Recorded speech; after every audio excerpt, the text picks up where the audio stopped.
So, first off, obviously, a win is a win. Yeah, a win is a win. A little bit uglier than you would have wanted it. But, what do you feel like the team can take away from a dogfight like this? Man, we just got to stay focused. We got to stay locked in. Oh, man, that was just a good game. Like our plays, we was messing up some of the plays. Everyone just got to stay focused towards the end. When we get tired, we just got to stay focused and just remember what got us to that point. Most of the game, you sort of had me. Is that you? Oh, okay, cool. Okay, so most of the game, the team sort of had like a 10 to 13 point lead. Was really trying to, break this thing wide open. What was NIU doing to sort of, hang around, and why were they so hard to put away? Our tags on their offense, I was like our rotations was bad. So, and they just was playing with intensity. Like one of the keys of the game was to rebound, and they started rebounding more towards the end. And actually at the half, they had more rebounds than us at the half. So one of our things was try to focus on rebounding more, but we didn't really do that. And they got the lead closer towards the end. You mentioned rotations. What were they doing to sort of screw with the rotation a little bit? Like on the ball screens, it would be like a stagger on that weak side, and then us guards would just get confused, and there would be no tag, so the bigs would get an easy bucket, or it'd just be open. Obviously this team would love to have Jason back as soon as possible, but Sears ended up still having still filling that role really well today. He had a big three to put the team back up. Just how have you seen him sort of just embrace this, point guard in charge while Jason has been gone? Man, he's played big. I mean, this came out of nowhere. JP got hurt out of nowhere, and first game he was playing like 30 minutes. Second game he played like 30 minutes. So he's built for this, honestly. So we kind of expected that because in practice, he goes hard. So, but it's good to see that freshman go out and go like that. We're starting to see you, embrace your 3-point shooting a little bit more. Where do you feel like on the court you're the most comfortable, and how do you know when you feel good on a shot? Probably in the corner when we get like a driving kick, because I just set my feet and I shoot it. And I just got to be confident. That's why I'm shooting more. I'm just more confident in my shots now. One thing I sort of noticed with this game and just the season in general, with it being so quiet, when you're on defense on your side of the court, does that makes sense? Yeah. It seems like the team really relishes with that energy. What is it like playing defense near the bench when you can't really hear fans? It's way easier because you got your guys screaming the play, screaming more talk. Just it's intense, and you got that energy, and that's what you need at the start of the game to get that lead. Defense starts the game. So if you got good defense, then everything else will flow. Was the communication a little bit harder in the second half because NIU was on the other side of the court?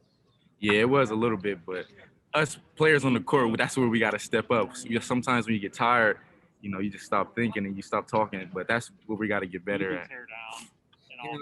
Another big game from Dwight Wilson.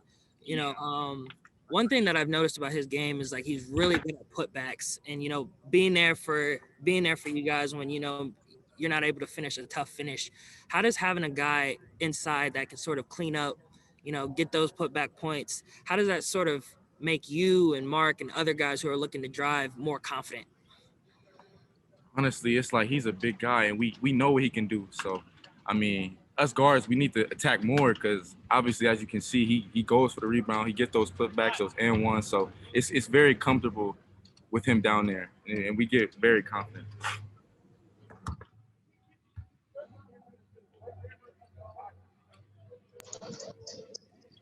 Obviously, it was kind of one of the later games this season, 6 o'clock start time. You guys are used to the early afternoon tip-offs. Did that kind of play into maybe kind of how the off feeling this game had today? Maybe you guys just kind of were off a rhythm or something. Did that kind of contribute in any way? For me personally, I didn't really feel it. For some of the guys, it probably did affect them, but I don't know. I really didn't feel the difference.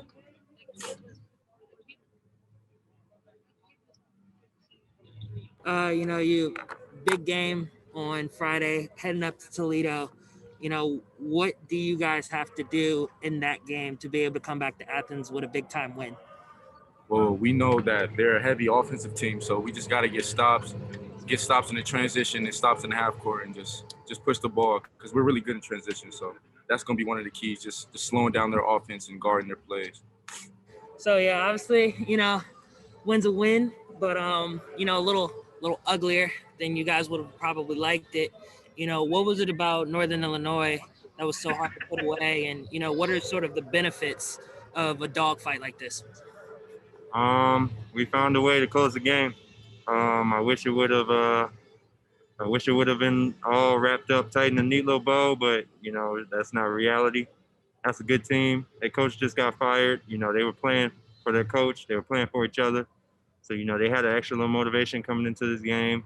They were trying to get their first MAC win. They were hitting some tough shots, but it's good for us because we were able to find a win. And that's going to be able to be big for us for when we play the Toledos and the Akrons and the Bowling Greens. So I thought that, it happened this way tonight for a reason, and I'm glad, it ended up in our favor. One thing that I've noticed about your game is you're really good at putbacks, and I've sort of noticed that it kind of gives who's ever driving a little bit more confidence because you're right there to sort of clean it up. How have you developed that a part of your game, and what does it do to the team when you're there to be able to still get those easy points? It makes them more confident in shooting, knowing that something that I'm going to try and get the ball and get us extra possessions. That's something that got me on the floor at JMU as a freshman, rebounding, and that's something that I've always been good at in high school. So just making sure that I'm trying to attack the glass. They're telling me to attack the glass more on offense, get some more offensive rebounds. So that was my focus tonight. He said this was going to be a big rebound game, so just getting those extra ones down the stretch, just making those game-winning plays, and I think it helps our winning percentage overall, helping us close out games, and it helps the confidence of the other guys knowing that they can shoot, and I'm gonna go after. This is your fourth game in the MAC. Your fourth game in the MAC. Have you noticed? Is there any sort of difference to the sort of basketball that's played in this conference from the conference you were in when you were at James Madison? It's a lot better competition. Guys are bigger, guys are stronger, guys are more athletic, guys are more skilled. The margin for error in this league, other than the CAA, is so small, as you can see in our game tonight. The bottom seed can beat a team by 30 if you let them. So you have to be consistent, and you have to stay focused, and you have to be prepared for everyone. You can't take anyone lightly in this league. Someone that averages 2 points a game can give you 20 if you let them. So, just respecting everybody in this league, because this is a really good league. Got some really good players, some past players that have been in this league. So this is a conference that breeds good talent. But this is what I wanted, and this is why I wanted to come here to test myself against that talent. You said games like this happen for a reason, and especially going into a game like Toledo, it'll be a pretty offensive battle. What do you think like the big messages coming out of this game? Like, what do you think like the team needs to work on, and even if what's something you might need to work on going into Friday? Just better. We can't trade baskets. We're not gonna be able to trade baskets with Toledo. We got lucky tonight, but Toledo's gonna make us pay. They're a good team. They're 4-0. They got offensive weapons, Marquise Jackson, and I don't know who else they got. But we're going to have to get a string of stops. And, we can't keep trading baskets against the better teams of the MAC. So I think just working on that, just finding a way to, get that stop, get that rebound, and get out and run, which is our best offense right now. So I think that's the biggest message. Tonight we got to see a couple of the young guys that haven't gotten in the last couple of games. Who do you felt like brought sort of an extra edge of energy when they got on the court? I think everyone chipped in their own ways. Guys are growing up fast. Mark has been excellent in JP's absence. He's really holding down the fort for us, and him him being a freshman doing what he's doing is phenomenal. Miles, you know what you're gonna get from him. Defensive tenacity, knockdown shots. So everyone's stepping up in a big way, and I think you know this this is a great response from our slump. Guys are going fast. Guys are gonna have to step up because when JP comes back, they're not gonna take it easy on him. They're gonna hound him. They're gonna try to take the ball out of his hands. So it's nice that everyone else has this rhythm. So when he gets back, JP know that he doesn't have to that he's gonna have that help, and those guys are gonna step up. You mentioned Mark a little bit ago. That was a big shot for him to take with just a little minute over, killing that momentum. Has he always had that sort of, like clutch, willing to take that shot, or is that something that you've seen him sort of develop into? That's something that I've seen throughout the practices when we scrimmage and things like that, and just being able to apply it to the game is big. I thought he was huge in the Ball State game, getting those and ones when the team went on a run, and tonight too. So I feel like as long as he keeps doing that, doing what he's doing, I feel like the sky's the limit for him. You obviously have a really good relationship with JP, and your two's games have meshed really well together since you've been here. What sort of differences have you had to sort of tweak or sort of navigate through being with Mark for the last 3 games? Just being more, just being more of a that's more of a leadership role. And me and JP we kind of feel off each other, and and with me and Mark, it's kind of like, oh, okay, do this, do that. Not necessarily telling them what to do, but just like helping them along, throughout the games and things like that. Like an example, we were talking about the tags and how the tags kept leaving, and he could just throw that pass, and just being a leader on the floor, just being vocal. And I think that's the biggest thing with him. Okay, so obviously a little bit closer than you would have liked it. All game you're sort of hovering over this 10-point, 13-point lead. What was it about in Northern Illinois that was so hard to put away? I think number one, give them a lot of credit. We knew coming in it wasn't going to be the 1-7, 0-3 team, that had played before. And anytime your head coach gets fired, and effort level is going to be there, energy level is going to be there. They got rid of a couple guys, when the change happened. So we knew it was going to be a tough game, and I think it was right around that like 10, 11 point mark, JL, like you're talking about in the second half. And we kept trading baskets with them, for about 10 to 12 minutes. And we couldn't get the stops that we needed to. And, granted, some guys, they banked in a 3. The Queth kid was 1 for 15 from 3 coming in and hit, I think 6 of them. So, give them a lot of credit, and we found a way to win the game, which, is most important. Like you just said, you can't really anticipate a kid that's been 1 for 15 going off like he did tonight. But looking back, obviously, coaching this game, I know Lunden said that they were having a little bit of troubles with the rotations. What would you have liked to see improved in the defense tonight? I think our ball pressure wasn't, what it was the last 2 games against BG and Ball State, which I think allowed them to get downhill on their ball screens and even their drives. And, whenever Queth, hit a couple shots, it's like now you got to guard them. You got to change the sky report. Like, hey, we know we told you to short close out before, but now, you got to pressure a little bit more. So I think probably the ball pressure, it wasn't there tonight that we had the last couple games. Obviously, you haven't really been in one of those last 10-second foul back and forth sort of scenario since Illinois. How do you feel like the team handled that with the inbound and the free throws? Yeah, obviously, we had a foul to give, and we took it, and he still got a pretty good clean shot off on the last one with I think 2 seconds to go, and thankfully he missed it. But it's something we got to continue to look at, work on, and we're going to be in a lot of close games, the rest of the year. And speaking of a potential close game, you got Toledo on Friday. What is it about that squad what is it about OU that's going to have to come to be able to pull that win off? Yeah, I think defensively we're going to have to be really good, and they switch a lot man to man. They front the post. They got multiple threats out there. They really play 4 guards and a skilled 4, pretty much most of the game. So we're gonna have to be better defensively. It's a high-powered offensive team. I caught some of the game today against Kent State, and obviously going up there in a quick turnaround. We got to play better. Talking to Dwight a little earlier, he was saying that with JP being out, he sort of had to take more of a leadership role. How have you personally seen him sort of step that up in these last 3 games? Yeah, I think DJ is going to continue to grow and grow, and he's in a role that he's never been in. He's never been a go-to guy, never played extended minutes, and he's obviously a big part of what we're doing. And tonight, I think he was 12 for 14 from the field, and him and BVP have a good connection going. So we got to keep going to him until JP gets back, and moving forward, we got to throw the ball inside. Good things happen. Tonight gave you the opportunity to give some of the younger guys a chance to play. What did you see out of guys like Sam and Mason?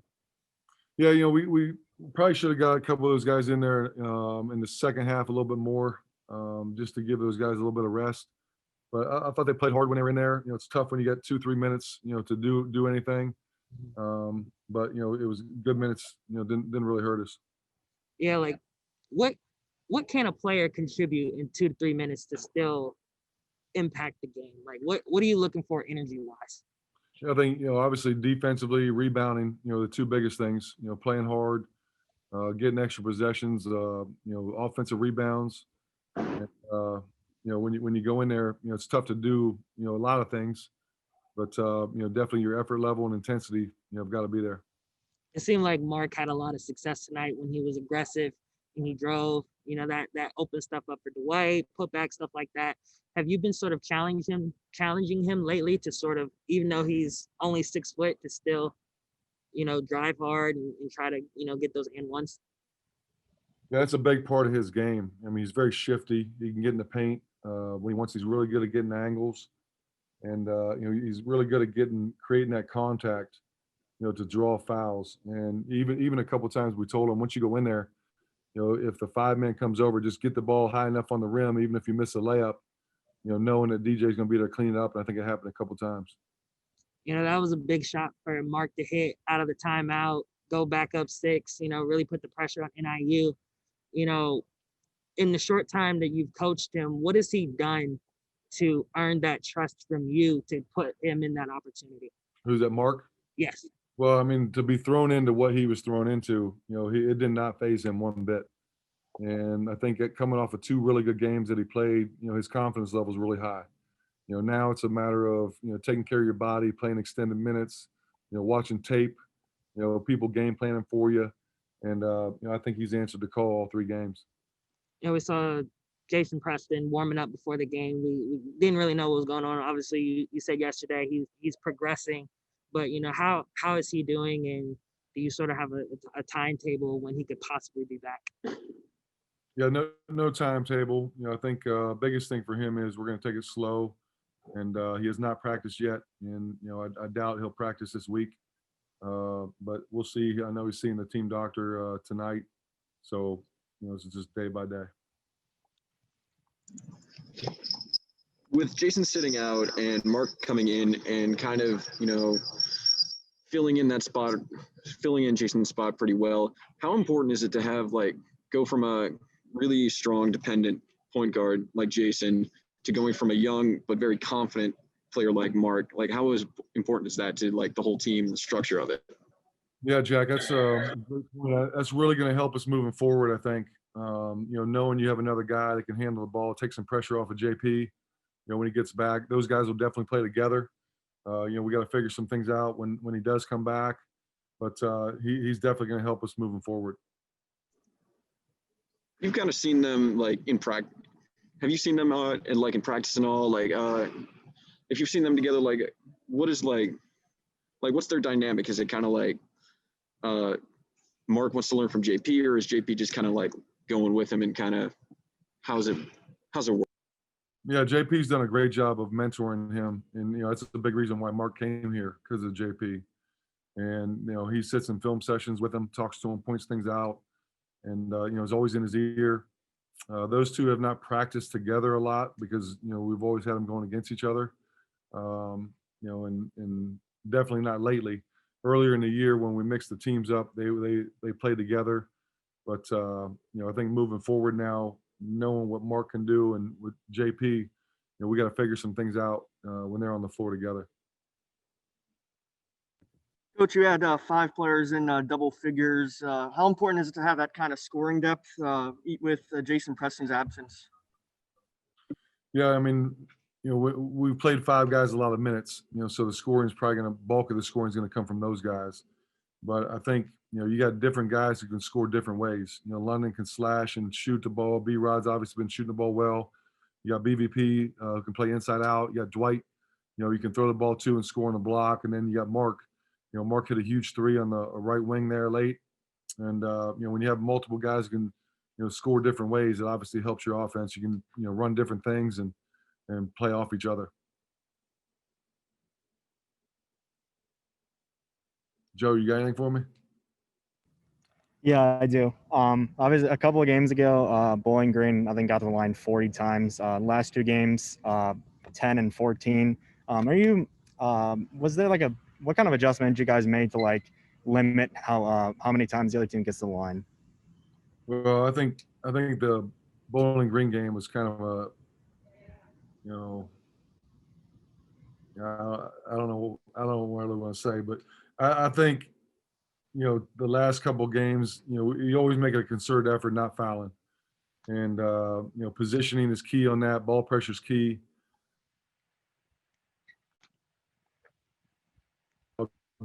Northern Illinois guys that get downhill or come off a ball screen and give them a lot of credit, gave them confidence. When you get confidence, you're in for a dogfight.